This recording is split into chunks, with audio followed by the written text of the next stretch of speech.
پاتې مزل.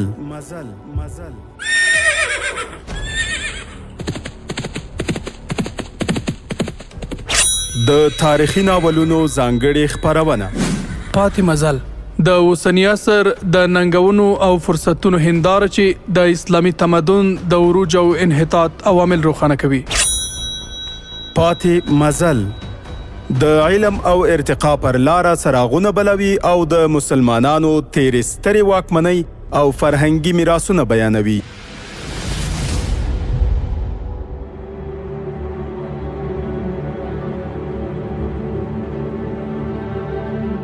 د امید رادیو ډیرو قدرمنو اوریدونکو هیله ده چې ټول به روغ جوړ او په ورځنیو چارو کې بریالي اوسئ. پیل کوو د پاتې مزل په نننۍ خپرونه. هیله ده چې د خپرونې تر پایه راسره پاتې شي. الحمد لله رب العالمین والصلاة والسلام على سید المرسلین قائد المجاهدین سید الانصار والمهاجرین وعلى آله واصحابه اجمعین. اما بعد، تاسې هغوی ډیر وشرمول. دوی خپله هم ځانونه ملامت ګڼي. د جګړې څخه تېښته ګناه ده.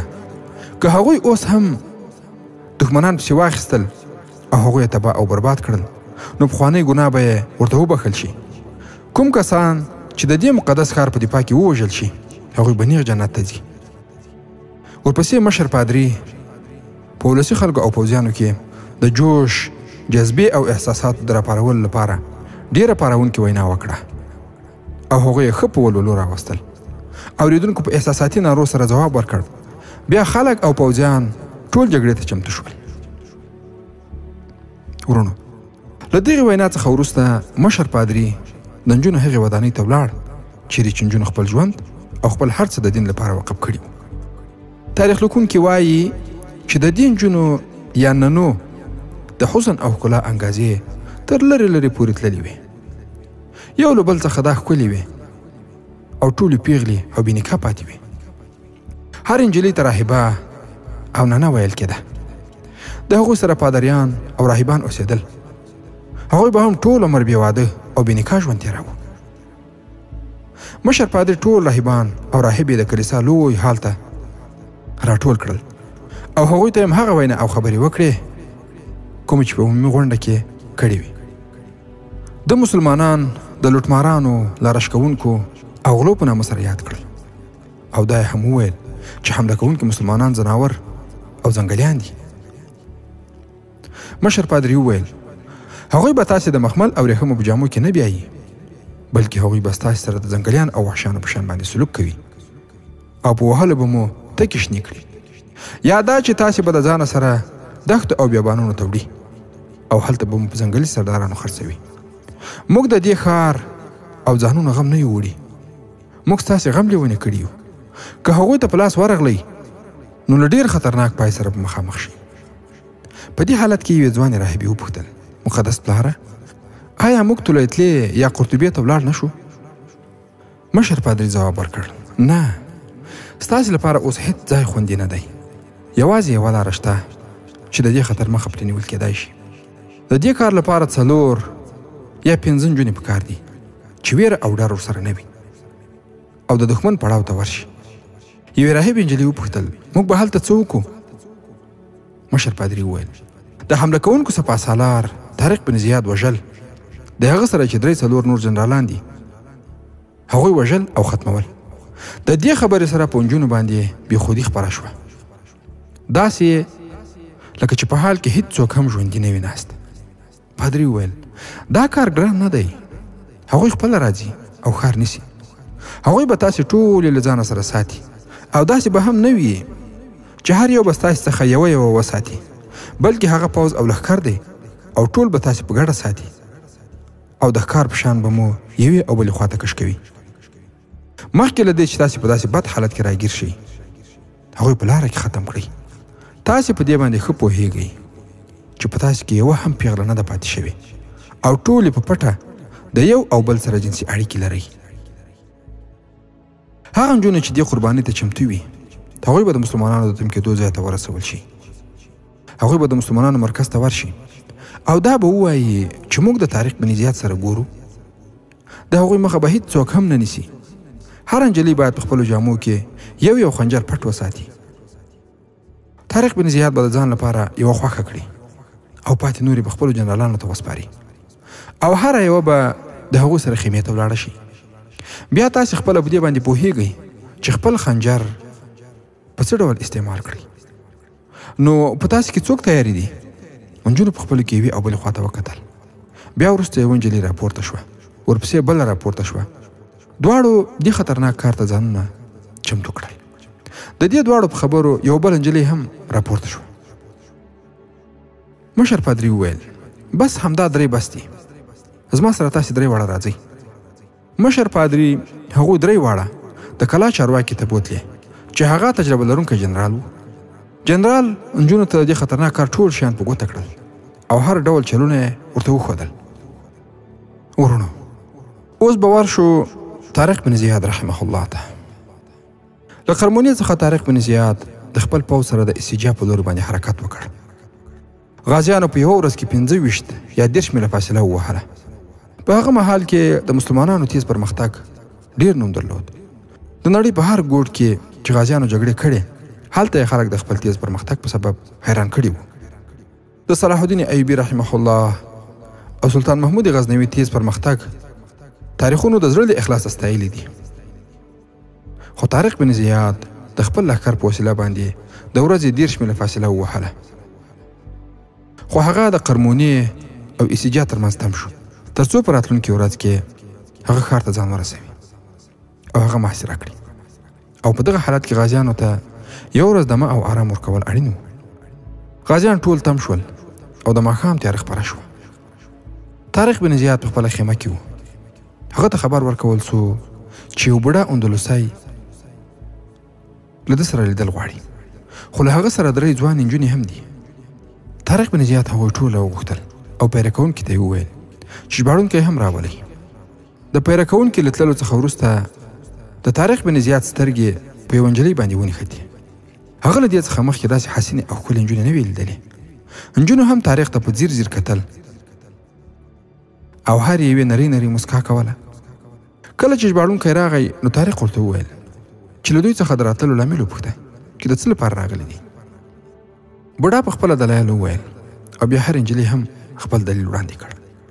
ژباړونکي طارق بن زیاد ته په بربري ژبه باندې وویل دا بوډا وایي چې دی له اسیجا څخه قرمونه ته یوه نجلۍ د خور لور او 2 نور یې د ورور لوڼې دي. هغوی ته وویل شول چې په قرمونه کې اوس امنیت دی او په اسیجا باندې حمله کېدونکې ده چې حمله کوونکي نجونې له ځانه سره تښتوي او بیا سبا مړې پیدا کېږي. د همدې ویرې په سبب دوی اوس غواړي قرمونه ته ولاړ شي. طارق بن زیاد وپوښتل دا نجونې ما ته د څه لپاره راوستې دي؟ هغوی د خپله لاره وهي، زما سره د دوی څه کار دی؟ ژباړونکي وویل هغوی د لوږې څخه دې لوري ته راغلل. هغوی خوراک غوښت خو په دې ویرېدل چې سپیان به هغوی وځوروي. په همدې خاطر هغوی ستاسو په لور باندې راتلل مناسب وګڼل. او بله دا چې دا نجونې تاسو ته شاباسۍ او آفرین وړاندې کوي. دا منځنۍ نجلۍ وایي چې طارق بن زیاد ډېر تکړه او زړور انسان دی چې راډیک په شان باندې ظالم انسان یې وواژه. طارق بن زیاد پیره کوونکی راوغوښت. هغه خیمې ته راغی نو ورته ویې ویل دې 4 واړو ته خیمې ولګوه، بسترې ورته واچوه او خوراک ورکړه.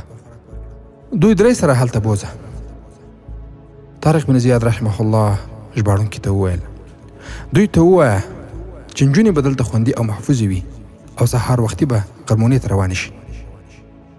پیره کوونکي او ژباړونکي نجونې د طارق بن زیاد له خیمې څخه بلې خیمې ته بوتلې، خو یوه پکې بیرته راوګرځېده او د طارق په خیمه کې کېناسته. هغې طارق بن زیاد ته په اشارو کې وویل چې هغه غواړي په همدې خیمه کې شپه تېره کړي. خو طارق بن زیاد ژباړونکی راوغوښت او هغه ته یې وویل چې دا نجلۍ څه غواړي؟ ژباړونکي له هغې څخه وپوښتل. هغې هم وویل چې زه دلته څه وخت تېرول غواړم. خو طارق بن زیاد چې یو مخلص او د الله جل جلاله د دین یو زړور سپه سالار و، هغه ژباړونکي ته وویل چې دا نجلۍ پوه کړه چې موږ د داسې دین منونکي یو چې د پردۍ ښځې سره یوازې نه کینو. زه یوازې د پوه سپه سالار نه بلکې د هغوی امام هم یم زه هیڅ داسې کار نشم کولای چې بیا نور هغه پلمه کړي او غلط کارونه پیل کړي. ورونو، لکه څنګه چې په هغه وخت کې هم ډیر د اسلامي خاورو داسې قیادتونه ول چې د کفارو او صلیبیانو په واسطه باندې خپل شوي وو. هغوی داسې جعلي قیادتونه ول چې په دغه سنجونو باندې غولیدل او په دغه سنجونو باندې خپل ایمانونه او اسلامي خاورې بایللې وي. نو د هغه وخت پادریانو هم دا خیال کاوه او دا فکر یې و چې طارق بن زیاد رحمه الله به هم د هغو مشرانو له ډلې څخه وي.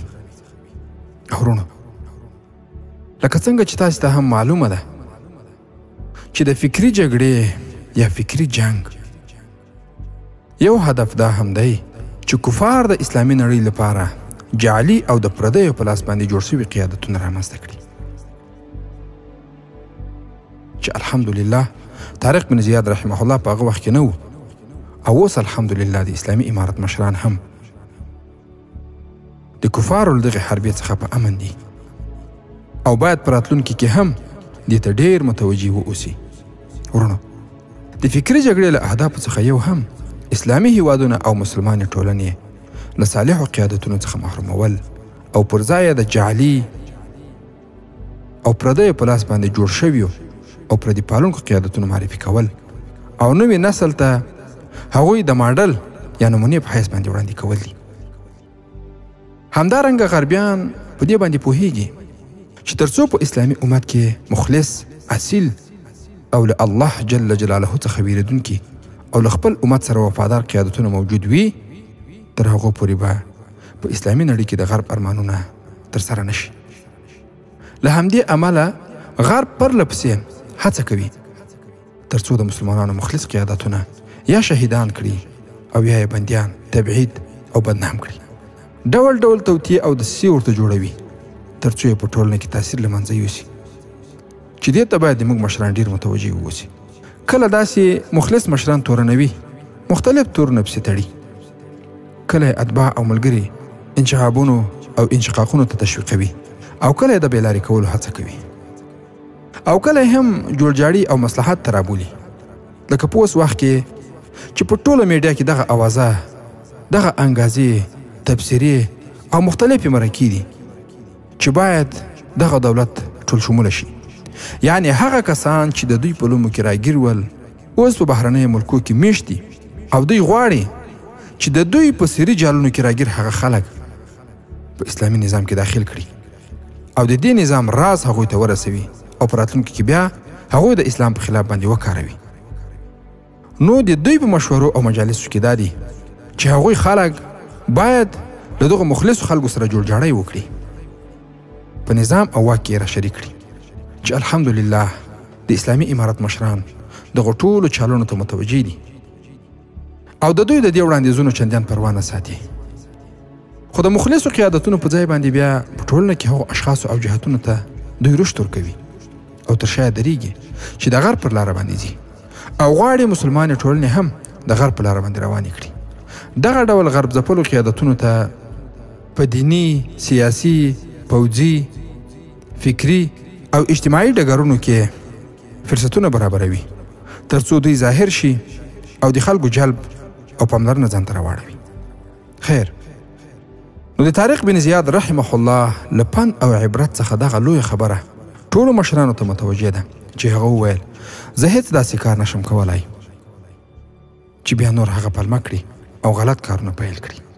ورونو، ډیری خلک هم داسې کوي، کله چې یو غلط کار وکړي نو بیا ووایي چې دا خو فلانی او فلانی هم کوي، نو بیا د ځان لپاره هغه دلیل نیولی وي. چې طارق بن زیاد رحمه الله دغې نقطې ته اشاره وکړه چې که چېرته زه غلط کار وکړم نو بیا به یې نور پلمه کړي او غلط کارونه به شروع کړي. خو نجلۍ په حیرانتیا سره طارق بن زیاد ته کتل.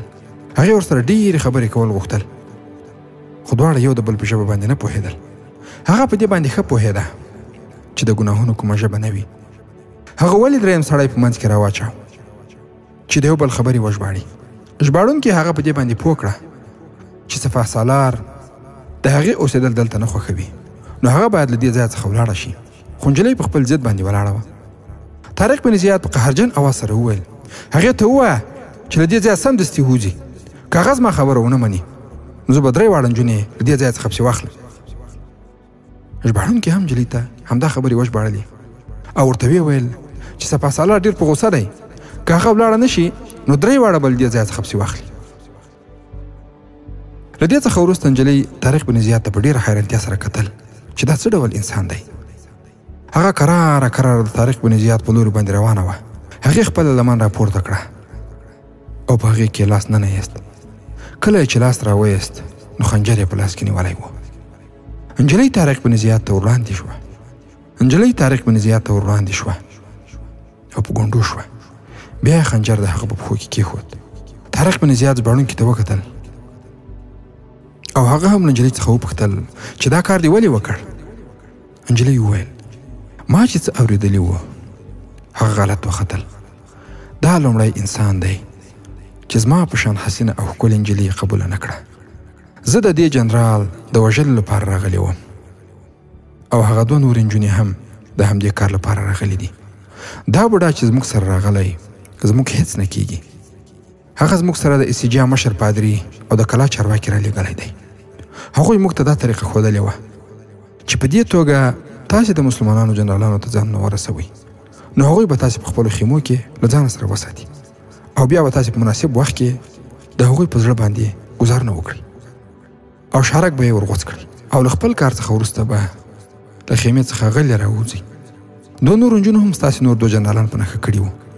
چې هغوی هم په خپل جال کې راګیر کړي او بیا یې ووژني خپل سپهسالار ته ووایه چې ما ته هر ډول سزا راکوي زه هغې ته چمتو یم خو طارق بن زیاد رحمه الله وویل زه هغې ته هیڅ ډول جزا نه ورکوم دا خپله نه ده راغلې بلکې دا رالیږل شوې خو هغه سړی چې دوی یې راوستې هغه باید سهار تر لمانځه وروسته ووژل شي نجلۍ چې کله د طارق بن زیاد خبرې واورېدې نو ویې ویل زه نورې خبرې هم رسوا کول غواړم سپهسالار شاید فکر وکړي چې دا څومره زړوره ده چې د یو فاتح پوځ سپهسالار یې واژه زه دومره زړوره نه یم بلکې زه د خپل ژوند څخه په تنګه شوی یم عام ولسي خلک موږ پاکې او مقدسې بولي ځکه چې موږ په کلیساګانو او عبادت ځایونو کې شپې او ورځې تېروو هغوی موږ پیغلې او پاکې ګڼي او دا فکر کوي چې راهبان او راهبې ټول عمر پاکې او پیغلې وي په داسې حال کې چې هیڅ راهب او راهبه پاک نه وي بلکې ټول په خپلو کې سره جنسي اړیکې لري د کلیسا په خوا کې چې زموږ کوم د اوسېدلو ځایونه دي په هغه کې شپه او ورځ بدکاري کیږي ورونو او خویندو موږ چې د کومو لړیو په ثبت او ترتیب باندې لګیا یو نو له ډېرو معتمدو مراجعو او کتابونو څخه په خورا لویه اراده باندې راټولوو او د اوسنۍ زمانې مسلمانانو هغه که نارینه دي یا ښځینه هغو ته یې وړاندې کوو په دې موخه باندې چې دا وختونه او تاریخونه روان دي او ثبتېږي څرنګه چې 100 یا 200 کاله مخکې د دې ځمکې په سر باندې ډېر انسانان ژوندي ول او اوس نشته همدارنګه به کلونه وروسته د دې ځمکې په سر باندې دا کوم انسانان چې اوس موجود دي او ژوندي ګرځي دا به نه وي خو یوه خبره ډېره مهمه ده هغه دا چې هر انسان چې له دې دنیا څخه ځي په ځانګړي ډول یو مسلمان نو هغه له خپلې کورنۍ څخه هیڅ شی له ځانه سره نه وړي اگر که زموږ او تاسې په شاوخوا باندې اوس ډېر خپلوان راټول دي خو دغه خپلوان له مرګه وروسته فقط تر قبره پورې له موږ سره ملګري وي کله چې دوی له قبر څخه راغلل بیا هلته یوازې موږ او خپل عمل پاتې کیږو نو موږ د دې ټولو کیسو او تاریخونو په اورېدلو سره باید خپلو اهدافو ته متوجه واوسو او دا چې په دې باندې موږ او تاسې کلکه او پخه عقیده لرو چې یو وار مرګ راځي موږ د ځمکې له مخ نه وړي نو باید شاته مو صدقه جاریه او داسې اعمال پرېښي وي چې هغه په آخرت کې موږ او تاسې ته په ښه راسي ورونو دا چې اوس له فتنې څخه ډکه زمانه ده د مادیاتو وخت دی نو موږ باید ډېر خپلو اعمالو ته متوجه واوسو. خدای مه کړه مادیات دې دغه تاثیر په موږ باندې وانه چوي چې موږ له دین او د آخرت له فکر څخه لرې واوسو. نو په همدې موخه موږ او تاسې باید د اسلامي تقاریرو، اسلامي تاریخ او اسلامي برخې لپاره په 24 ساعتونو کې ځانګړی وخت ورکړو، وایورو، عمل پرې وکړو او له فتنو څخه د الله جل جلاله په فضل او رحمت سره ځان وساتو. نجلۍ وویل هلته د پوځ لوړ پوړي چارواکي راځي، په شرابو مست زموږ سره شپې تېروي. د ورځې همدا راهبان بیا خلکو ته په کلیساو کې وعظونه کوي او له الله جل جلاله څخه یې ویروي. هغوی ولوسي خلکو ته داسې ښکاروي چې راهبان، راهبې او پادریان له اسمان څخه راښکته شوي دي او هغوی په رښتې دي. دې پادریانو په طلایتله کې بادشاهي ماڼۍ هم تر خپل اثر لاندې راوستې. د راډیک په شان ظالم بادشاه هم د کلیسا څخه ویرېده. خو طارق بن زیاد وویل هغه ویرېده نه، بلکې د دې لپاره د هغوی په وړاندې باندې سر کته کاوه چې پادریانو ورته ستاسې غوندې ښاپیریانې هر وخت وړاندې کولې.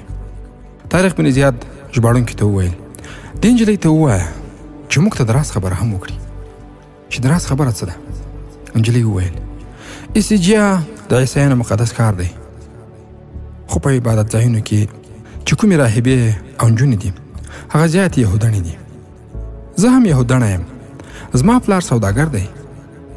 زه د 14 کالو وم چې یوې کلیسا ته په زور سره بوتلل شوم او هلته راڅخه راهبه جوړه شوه.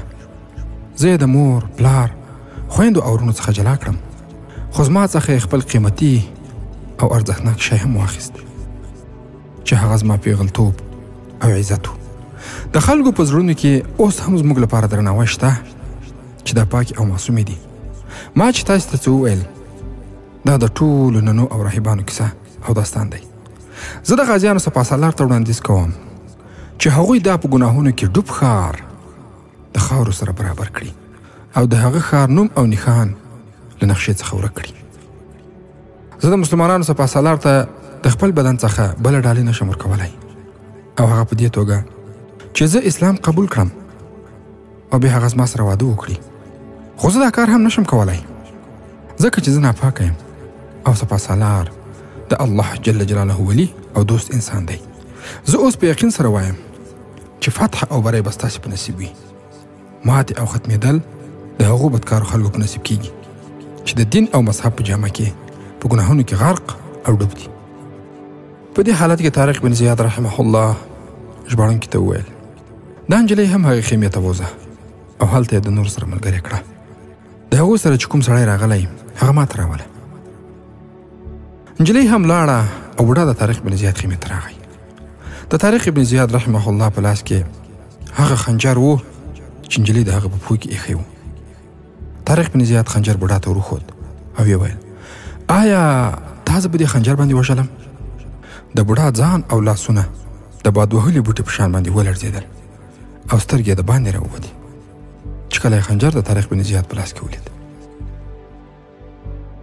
طارق بن زیاد وویل کوم نارینه چې خپلې مېرمنې او لوڼې میدان ته ننباسي د هغوی همداسې حال وي لکه ستاسې چې دی. موږ د بدۍ او باطل ختمولو پسې راوتلي یو. موږ د الله جل جلاله ځمکه د بدۍ څخه پاکوو. ستاسې پادریان او پوځي افسران اوس هم د بدۍ په لار او طریقه باندې د حق لاره ډب کوي. زه د جګړې په میدان کې په توره او غشي باندې مړ کېدل غواړم. زه د خپل الله جل جلاله په لار کې راوتلی یم. هغه به ما د بدۍ او ګناه په طریقه او چل سره نه وژني. ما ته ووایه چې په ایسیجیا کې څومره پوځ دی او کلا څه ډول ده؟ آیا کومه لار شته چې هغې ته ځان ورسوم؟ بوډا وویل کلا ډېره کلکه او قوي ده. د کلا دیوال دومره قوي او کلک دی چې په هیڅ ځای کې هم هغه نشي ماتېدلی. تاسو په هیڅ صورت دیوال ته نشي نږدې کېدای ځکه چې د ښار بچي د غشو، برچو او لیندیو سره سنبال ولاړ دي. د دې سره سره په اور بل شوي لرګي هم هغوی له ځانه سره ساتي. د دې کلا لپاره ښځې هم جګړه کوي. مشر پادري د ښار ولسي خلک او پوځیان ټول راپارولي دي. کوم پوځیان چې د نورو جګړو څخه راتښتېدلي دي هغوی هم د انتقام اخیستلو لپاره ځانونه چمتو کوي او چمتو کړي یې دي. طارق بن زیاد له بوډا څخه وپوښتل ته خپله څوک یې او څه وظیفه لرې؟ بوډا ځواب ورکړ زه راهب یم. طارق ورڅخه وپوښتل آیا تا د دې 3 نجونو په لاس زه او زما 2 جنرالان وژل غوښتل؟ بوډا په عذر سره وویل هو سپاسالاره، زه د همدې کار لپاره راغلی وم، خو اوس مې له زړه څخه دا خبره ایستلې، ما ته اوس بښنه وکړه. د طارق بن زیاد رحمه الله په لاس کې د هماغې نجلۍ خنجر و. هغه په کرار راهب ته ورنږدې کېده، بیا په پوره زور او ځواک سره خنجر د هغه په سینه کې ور ومنډه په کوم ځای کې چې د ده زړه پروت و. طارق بن زیاد وویل د مار د زړه څخه د چیچلو اراده هېڅکله نه وځي. د بوډا دواړه لاسونه سینې ته ولاړل او بیا پړ مخې راپرېوت. طارق بن زیاد پیره کوونکی راوغوښت او ورته ویې ویل چې دا مړی د خیمو څخه لرې وغورځوئ. طارق بن زیاد د 3 واړو نجونو په هکله باندې حکم وکړ چې هره یوه د جلا جلا وساتل شي. بیا خپل سالاران، جولین او اوپاس راوغوښتل او ټوله کیسه یې ورته وکړه. د سهار تر لمانځه وروسته د اسیجیا په لوري باندې لښکر حرکت پیل وکړ. د سهار د لمانځه امامت خپله طارق بن زیاد وکړ. هغه وخت همدا اصول و چې سپاسالار به امامت هم کاوه. د لمانځه څخه وروسته غازیانو ته وویل شول چې راتلونکی ښار او کلا به په اسانتیا سره نه نیول کېږي. راتلونکې جګړه او مقابله به سخته او خونړۍ وي. د اسیجیا چارواکي او مشر راهب په دې تمه و چې اوس به د مسلمانانو د سپاسالار او 2 جنرالانو د مړینې خبر راورسېږي. نو هغوی لا سهار وختي د کلا په دیوالو باندې ودرېدل او د قرمانه په لور یې لارې څارلې. هغوی تمه لرله چې راهب او د دې نجونې به په کومه ګاډۍ کې را روانې وي، خو هېڅ ورته نه ښکارېدل. لمر کرار راپورته کېده، خو لیرې ورته ګارد ښکاره شو چې پورته کېده. دا د یو لښکر نښه او علامه وه چې دې لوري ته را روان. دا ګارد د کاروان نه و. هغوی همداسې ګارد او دوړو ته کتل. بیا وروسته هغوی د اسونو سیوري هم ولیدل. د کلا چارواکو په لوړ اواز سره اعلان وکړ هغه دی، د دښمن لښکر راورسېده. د کلا پوځ تیار او چمتو و. مخکې شپه د کلا د پوځ افسرانو پرېکړه کړې وه چې د کلا دننه نه بلکې د باندې په میدان کې به له دښمن سره لاس په لاس جګړه کوي. هغوی دا تمه لرله چې د مسلمانانو سپاسالار او 2 نور سالاران به وژل شوي وي او لښکر به ځنډ شوی وي. خو سره له دې هم هغوی خپل پوځ تیار کړی و. هغوی په دې هیله و که مسلمانانو د خپل وژل شوي سالارانو څخه پرته برید وکړ نو ډېر زر به ولاړ شي او ماتې به وخوري. د هغوی دماغ او ذهن دا خبره هېڅ نه منله چې هغوی به دا ډول حسینې او ښکلې نجونې قبولې نه کړي او د هغوی له لاسه به ونه وژل شي. د چارواکي له دې اعلان سره جوخت د کلا دروازې پرانیستل شوې او ټول پوځ د سیلاب په شان باندې له کلا څخه د باندې راووت. په لښکر کې ولسي خلک هم وو چې څه ناڅه یې د جګړې تجربه لرله. جنګي ډولونه وغړمبېدل. په ولسي خلکو او پوځ کې یو ډول جوش او جذبه موجوده وه. د طارق بن زیاد رحمه الله لښکر مخ په وړاندې روان او لومړنی ګروپ تر ټولو مخکې و. د لومړني ګروپ قومندان د کلا څخه پوځ د راوتلو په وخت کې ولید چې وروسته بیا همدا پوځ په یو میدان کې په جنګي ترتیب سره ودرېده. قومندان خپل لومړنی پوځ هلته ځای پر ځای تم کړ او خپله د طارق بن زیاد په لوري باندې په منډه شو. هغه ته احوال ورکړ چې د کلا پوځ د باندې میدان ته راوتلی دی او په جنګي ترتیب سره ولاړ دی. طارق بن زیاد سمدستي خپل پوځ په 3 برخو وویشي. یو برخه یې مغیث رومي، بله برخه یې زید بن قصاده او درېیمه برخه یې په خپل لاس کې پرېښوده. هغه ډېر زر خپلو سالارانو ته لارښوونې وکړې. طارق بن زیاد مغیث رومي د ښار بل لوري ته واستاوه. دا ګروپ هغه د ښار په بله برخه کې پټاوه تر څو د اړتیا په وخت کې ورڅخه کار واخلي.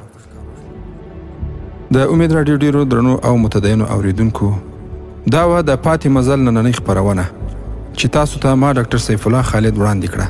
هیله ده موږ هم په خپلو نیکو دعاګانو کې یاد ساتئ. تر راروانې جذابې تاریخي خپرونې مو په لوی او مهربانه الله جل جلاله سپارم. السلام علیکم ورحمة الله وبرکاته.